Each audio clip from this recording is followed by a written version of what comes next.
¿Qué trae el 2025? Hoy analizaremos el tema del empleo. Según el INE, que 7 de cada 10 ecuatorianos están en edad de trabajar.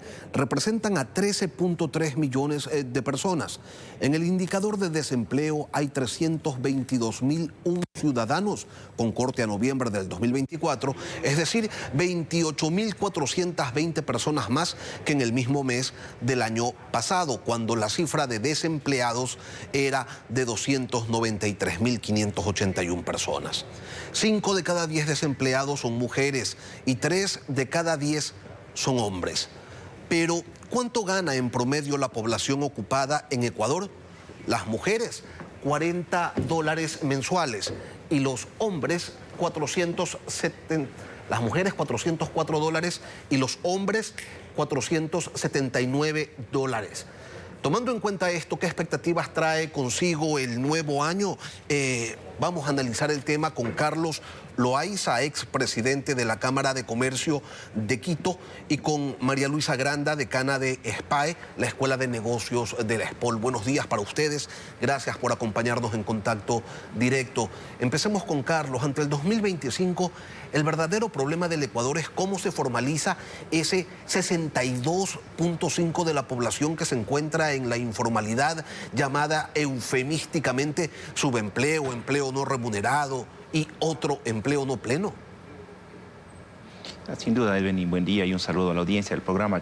Como tú mencionas, uno de los grandes desafíos es justamente el nivel de desempleo, y lo relevante es entender que el empleo o la atracción de inversiones en el Ecuador no se consiguen con decretos. Esto se hace justamente a través de generar condiciones, especialmente desde el punto de vista de confianza y de seguridad, que justamente permitan dar esas condiciones para que se reactiven estos niveles de empleo. Industrias muy relevantes como la construcción, el comercio, la manufactura, dentro de las cifras que tú mencionas, son las que aportan de manera fundamental a esos niveles de crecimiento en el empleo. Pero por otro lado, tenemos mujeres, tenemos jóvenes y tenemos adultos mayores que forman parte del otro componente, que es el 60 y pico % de la población que no tiene un empleo adecuado. María Luisa, ¿qué tanto pesa en el problema del empleo el que Ecuador tenga ejércitos de abogados, economistas, periodistas, ingenieros y no necesariamente los profesionales que las industrias, que las empresas requieren y no los técnicos que se necesitan? Pues realmente es un gran desafío el ajustar la oferta que tienen las universidades, por ejemplo, que tenemos a la demanda laboral, pero también a las expectativas de este perfil nuevo del joven hoy que busca otras cosas, que busca encontrar un propósito para su vida, y no necesariamente esto se traslada a tener un cargo de liderazgo en una empresa, sino más bien a su propio bienestar y a otros desafíos que tiene el mercado laboral. Es decir, compatibilizar lo que por un lado la universidad hace, la demanda de la empresa y la demanda del joven que quiere cosas diferentes a las que queríamos hace 30 años.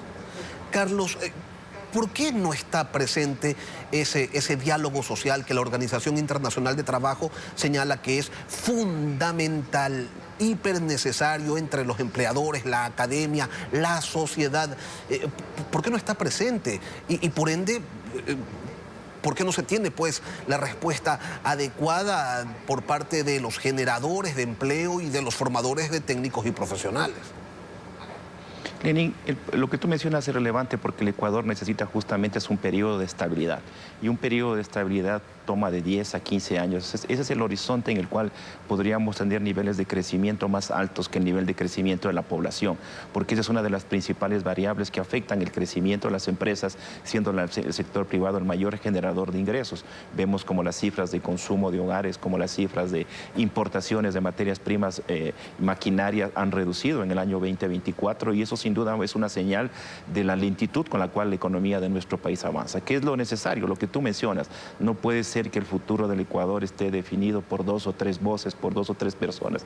Eso tiene que ser un ejercicio amplio en el cual se involucren todos los actores de la sociedad, la academia, los trabajadores, los empresarios, la sociedad civil en su conjunto, de tal manera de poder establecer una agenda de país en el mediano y largo plazo que permita justamente evitar lo que hemos tenido ahora, que cada 3, 4 años tenemos gobiernos gobiernos diferentes que se reinauguran con agendas, con coyunturas que evitan que el Ecuador piense en el mediano y largo plazo y que, sin embargo, una de las principales consecuencias es lo que estamos mirando hoy, la falta de empleo, la falta de seguridad, la falta de inversión y el que el Ecuador sea un país atractivo para la inversión, no solo para la inversión extranjera, sino también para la inversión que está hoy en el país. Por lo tanto, es fundamental el poder generar ese mecanismo de diálogo y ahí el gobierno nacional es el que tiene el principal liderazgo justamente de convocar a todos estos actores para lograr construir y conseguir esa ansiada agenda de ese Ecuador de mediano y largo plazo que todos estamos buscando.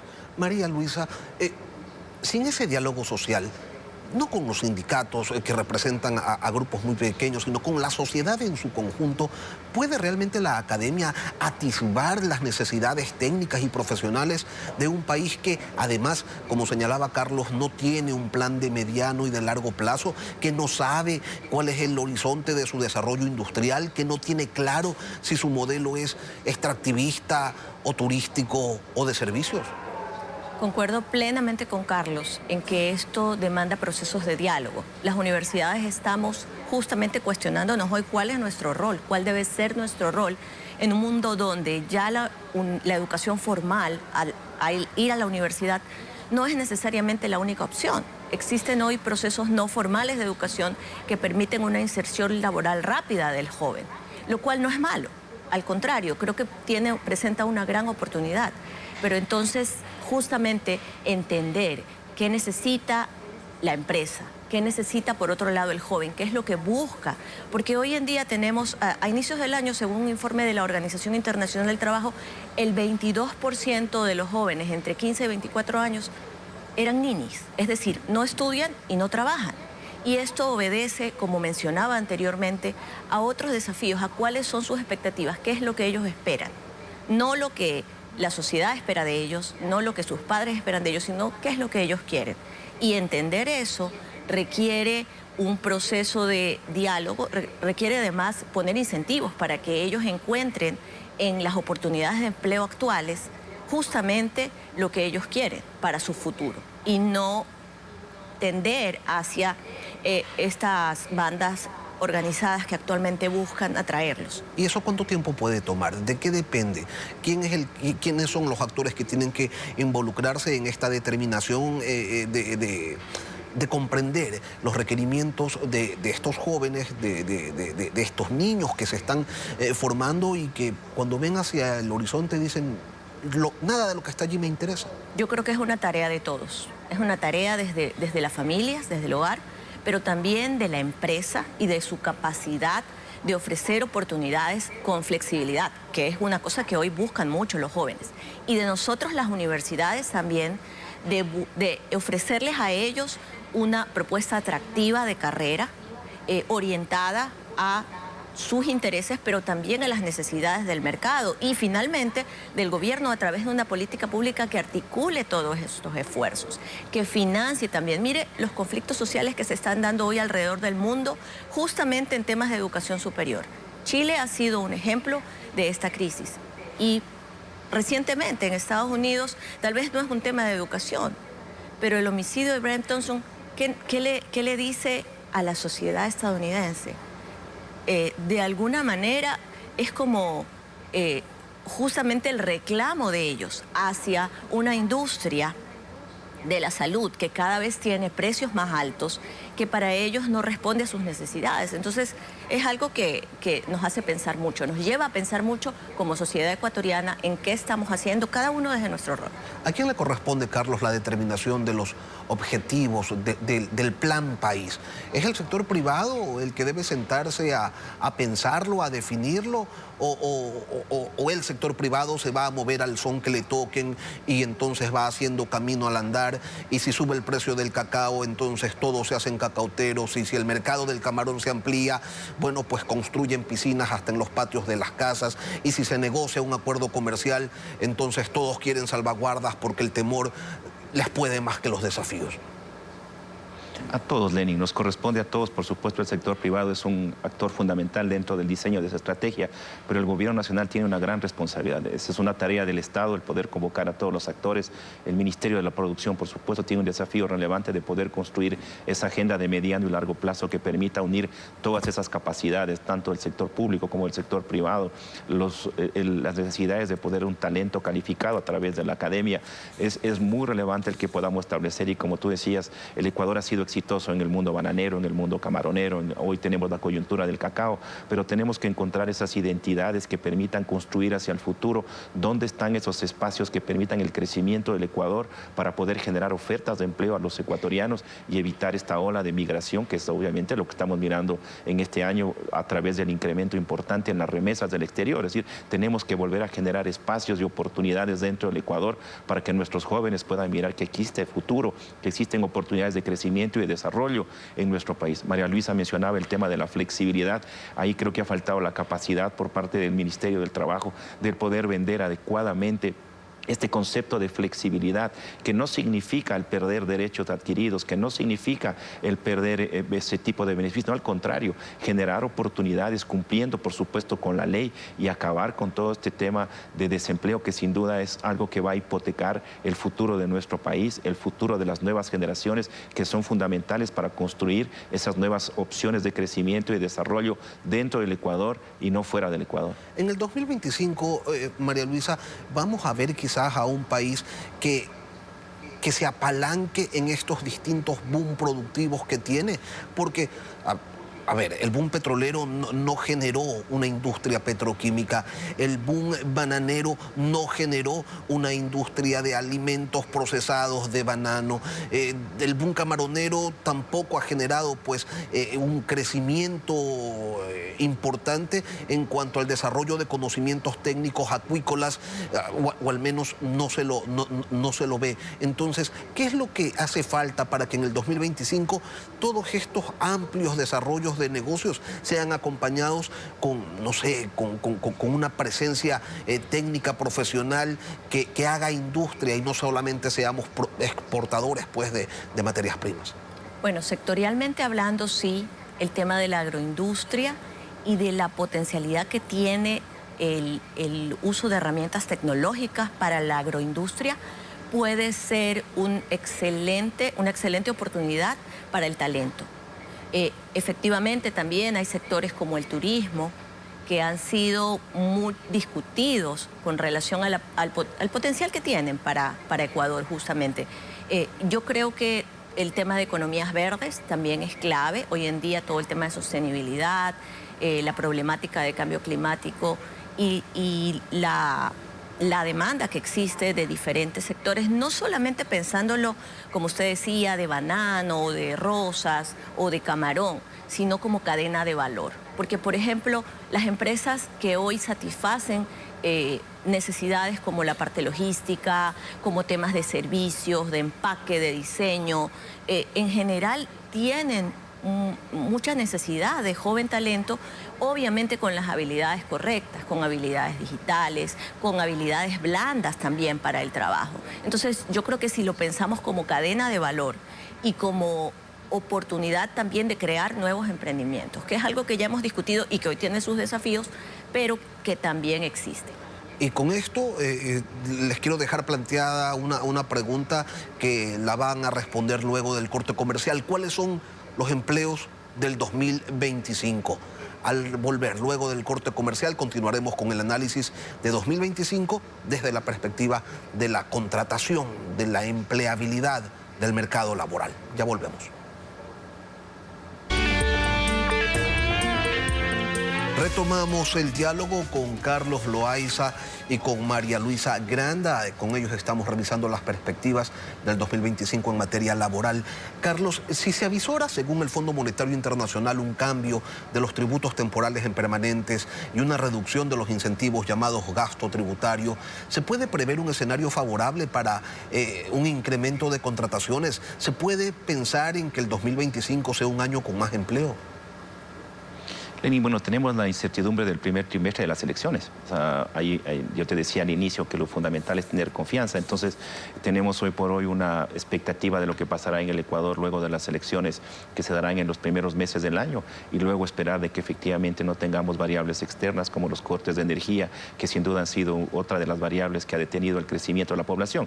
Lo importante es poder entender justamente esas grandes variables y sobre esa base poder generar espacios de crecimiento para la economía, pero el escenario es un escenario aún incierto por variables que no permitirían ese nivel de crecimiento que el Ecuador necesita. Debemos crecer más allá de lo que la población crece. Ese es un mecanismo, si tomamos unos números, somos cerca de 16, 17 millones de habitantes, la población en un cálculo aproximado crece al 2%, son 320,000 nuevos ecuatorianos que se incorporan año a año en edad para trabajar y solamente de estos 50 o 60,000 logran tener un empleo adecuado. Esa es la raíz del problema y es allí donde debemos enfocarnos todos justamente para crecer mucho más de lo que crece la población y lograr salir de esa lentitud que hemos mantenido en los últimos años de 1, 2, 1% de crecimiento, lo que nos ha mantenido en un PIB mucho más estable como país, un crecimiento mayor de la población y la consecuencia de eso, Lenín, es un país más pobre desde el punto de vista del PIB per cápita.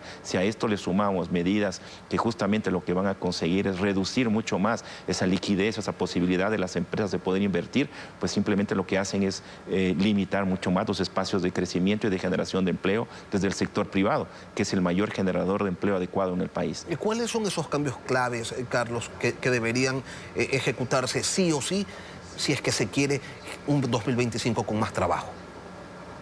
Primero, la confianza, Lenín. Creo que la institucionalidad es fundamental desde el punto de vista del Estado, de generar condiciones, de tener seguridad, de tener servicios básicos, de tener salud. Eso creo que es fundamental para toda la población. Por otro lado, el poder tener normativas menos restrictivas, normativas, por supuesto, que permitan, bajo el cumplimiento de la ley, el poder desarrollar esas acciones, el poder incentivar la inversión. Está claro y demostrado que el sector público por sí solo no va a conseguir tener los resultados que el Ecuador busca. No podemos buscar resultados diferentes haciendo las cosas de la misma forma. Tenemos que generar espacios para la inversión privada en electricidad, en educación, en salud, en grandes proyectos de infraestructura que el Ecuador no ha tenido en los últimos años. Vemos hoy como un principal puerto en Sudamérica se ha construido en el Perú y que comienza a competir con las iniciativas que se han generado desde el punto de vista de la exportación. La mirada tiene que estar también, Lenín, hacia la exportación. Si el país se reduce en términos de consumo, las oportunidades de crecimiento para nuestras empresas están hacia la exportación. Ahí la importancia de los acuerdos de libre comercio son fundamentales en el sentido de poder generar mercados mucho más amplios para el Ecuador. El Ecuador tiene una capacidad agroindustrial muy importante, pero requiere ser complementada con un mayor valor agregado en la cadena de producción, como decía María Luisa, como decías tú, es decir, dejar de ser exportadores exclusivamente de materias primas y comenzar a generar un mayor valor agregado hacia ese espacio. Entonces, la exportación y el generar mecanismos para facilitar el comercio exterior serán fundamentales en la agenda de crecimiento y desarrollo del país. Pensando en el empleo, María Luisa, esos incentivos que recibe el sector privado, ¿hasta qué punto realmente benefician o se traducen en una ampliación o en una sostenibilidad de la parte laboral?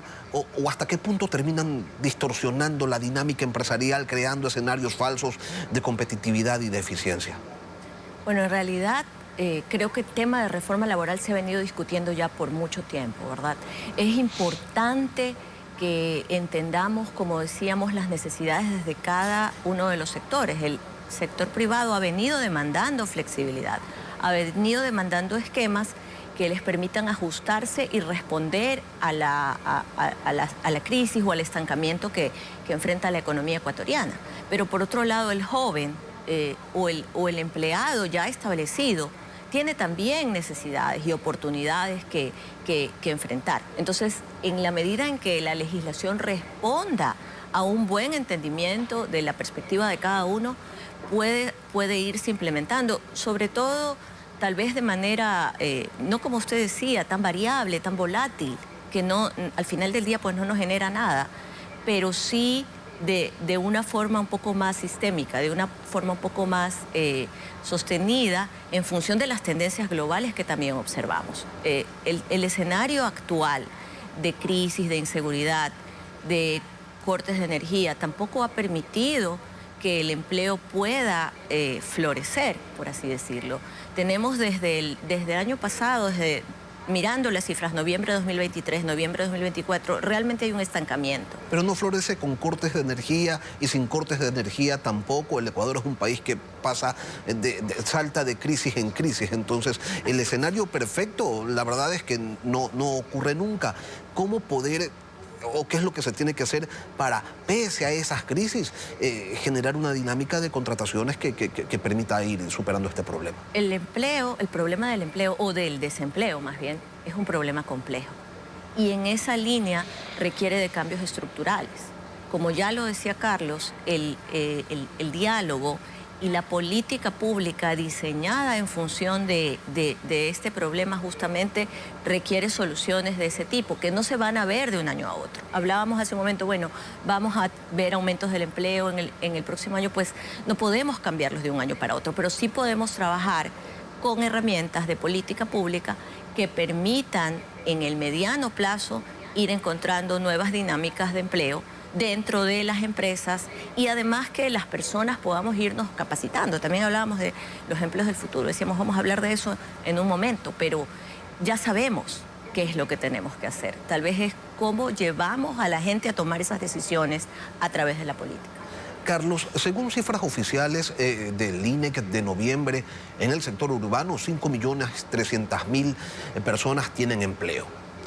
Pero de ellos, solo 2.393.000 cuentan con un empleo adecuado. Casi 3 millones en el área urbana están en la informalidad. Y en la ruralidad el tema es más complejo todavía, porque de 3 millones de personas que tienen empleo, solo 512.000 tienen un empleo pleno. Y sí, nadie va a desconocer que las dinámicas en el campo son distintas, pero ¿cómo cambiarlas para garantizar seguridad social y derechos laborales a esos 2,5 millones de personas que trabajan pero que ganan menos de lo estipulado como salario básico y que no tienen prestaciones? ¿Cómo se pueden ellos incorporar desde la ruralidad, donde existen tantas carencias, en esta dinámica moderna o posmoderna de la contratación laboral y de las expectativas, del apetito laboral de las empresas en el país? La agroindustria, el Ecuador es un país netamente agroindustrial y tenemos que generar condiciones justamente para poder masificar y diversificar nuestros cultivos. La población en el mundo crece mucho más allá que la capacidad del planeta para generar alimento. Esa es una oportunidad que le está desperdiciando un país como el nuestro por su ubicación geográfica, y ahí el poder fomentar una agroindustria mucho más precisa, mucho más inclusiva, que justamente permita la incorporación de estos pequeños productores y eliminar esas grandes cadenas de intermediarios que lo que hacen es que la riqueza de esa agroindustria se quede en los intermediarios y no en los productores. Ese es un mecanismo que de alguna manera debería estudiarse mucho más, de poder mirar cómo poder establecer polos de desarrollo agroindustrial. Mira el ejemplo del Perú, Lenín, todo lo que era el norte del Perú, que era un desierto, es una de las principales zonas de cultivo y de gran exportación en el Perú. Eso es lo que el Ecuador también debería buscar, especialmente como mecanismo de inclusión para estos sectores rurales, de poder mirar esos cultivos de exportación que permitan ser cadenas tan grandes y amplias como es la industria bananera, como es la industria camaronera, que permite tener una inclusión muy importante de mano de obra. Esto desde el punto de vista de la ruralidad es fundamental, y seguimos aportando en la generación de nuevas fuentes de empleo, de nuevas fuentes de crecimiento, y que deberían apuntar sí o sí a la exportación. Ese es el gran potencial que tiene el Ecuador y que lamentablemente no lo estamos aprovechando, y que podría beneficiar fundamentalmente a la ruralidad. Tomando en cuenta esto, Carlos, ¿cuáles serían entonces los empleos de 2025, si se los puede llamar así? Bueno, hay una tendencia muy importante, Lenin, desde el punto de vista de la tecnología. Creo que todas estas carreras alrededor de ciberseguridad, alrededor de analítica de datos, alrededor de todo lo que significa el manejo de las redes sociales, de todo lo que es ese mundo digital, creo que hay una oportunidad y unos espacios muy relevantes, y ahí la academia nos tiene que apoyar con la generación de carreras que justamente estén orientadas hacia ese lado. Por el lado de la agroindustria que hemos hablado, hoy el mundo nos hablamos mucho del tema tema de trazabilidad, de agricultura, de precisión. Creo que esos son el tipo de herramientas que ya estamos utilizando en el sector privado, pero todavía no tenemos el talento con esas capacidades para poder apoyarnos en ese desafío. Y por otro lado, todo lo que tiene que ver con ciencias de la salud. Ahí es muy importante el desarrollo a través de la robótica, de todas estas nuevas técnicas, estas nuevas herramientas que lo que hacen es mejorar y fortalecer el tema de la salud, el cuidado de adultos mayores. Esto va a ser un tema muy importante en el Ecuador. El Ecuador es un país que en el mediano y largo plazo las cifras también demuestran que tendremos una población muy importante de adultos mayores. Entonces, creo que estas carreras alrededor de las ciencias de la salud, alrededor de tecnificar y mejorar la agroindustria y desde el punto de vista de la tecnología son algunas variables, que son algunos requerimientos puntuales que hoy por hoy el sector privado lo tiene en el Ecuador. María Luisa, desde el ámbito de la academia, ¿qué nuevos productos están generando ustedes de cara al próximo año? Bueno, justamente concuerdo con Carlos en hacia dónde van las tendencias del empleo hoy y creo que como academia nos estamos orientando. Por ejemplo, a nivel de carreras digitales tenemos programas de bootcamps, que son programas cortos de 6 meses donde el joven puede aprender a programar e insertarse de forma rápida en el mercado laboral. Tenemos también los llamados empleos verdes que hoy en día buscan que la persona conozca acerca de la problemática global de cambio climático y que puede traer a la empresa, desde la pyme hasta la gran empresa, mecanismos para insertarse en estos nuevos desafíos, porque son problemas que justamente el mundo está enfrentando hoy. Como ya lo decía Carlos, la crisis alimentaria busca a nivel global soluciones y nosotros como país tenemos un gran potencial con el cual aportar. Y justamente ahí, pues, el tema de agroindustria, tenemos carreras que forman a jóvenes en biotecnología, pero también el tema de habilidades blandas que hoy en día las empresas lo buscan mucho, es clave, programas de liderazgo, programas de team building, que hacen que el joven esté dispuesto a enfrentar estos nuevos desafíos y además con resiliencia. Cuando se habla de digitalización, de flexibilidad laboral, de sostenibilidad a la hora de requerir nuevos empleos, ¿de qué se está hablando? Se está hablando de perfiles integrales, ¿verdad? Que conozcan cuáles son estos nuevos desafíos, porque hoy en día en el mundo las organizaciones están comprometidas con el Objetivo de Desarrollo Sostenible. ¿Qué implica esto? Implica un abordaje de impacto de la empresa, no solamente de generar ganancias, sino de generar un impacto en su entorno. Y esto es muy bueno enfrentando conflictos sociales como los que vemos hoy en el país. Si no hay horizontes definidos, si no hay un plan país, Carlos, ¿qué se puede entonces esperar con certeza del 2025? ¿Más emprendedores, más personas buscando llevar lo necesario a su casa, desarrollando cualquier actividad que se le cruce en el camino? Y creo que hay una oportunidad para los jóvenes alrededor del emprendimiento y que gira alrededor de la tecnología. Hemos visto algunos ejemplos muy importantes ya en el Ecuador. De hecho, ustedes en el programa lo han presentado, de jóvenes que a través de la tecnología están comenzando a generar soluciones para múltiples necesidades en las diferentes industrias. Entonces, debemos de dejar de pensar en el Ecuador en el emprendimiento de subsistencia y comenzar a pensar en emprendimiento de alto impacto, pegado a la tecnología. Y allí creo que pueden haber espacios y oportunidades ya vemos en el Ecuador empresas muy importantes como Inspectorio, Kushki o Camina, que alrededor de la tecnología han logrado tener espacios muy importantes ya en el sector de la tecnología y este emprendimiento de alto impacto. El mercado laboral en el 2025 en el Ecuador, pues sin duda, un universo de retos. Carlos Loaiza, expresidente de la Cámara de Comercio de Quito, María Luisa Granda, decana de SPAE, la Escuela de Negocios de la ESPOL. Yo les quiero agradecer a ambos por habernos acompañado esta mañana aquí en Contacto Directo. Gracias, Lenín. Muchas gracias, Lenín.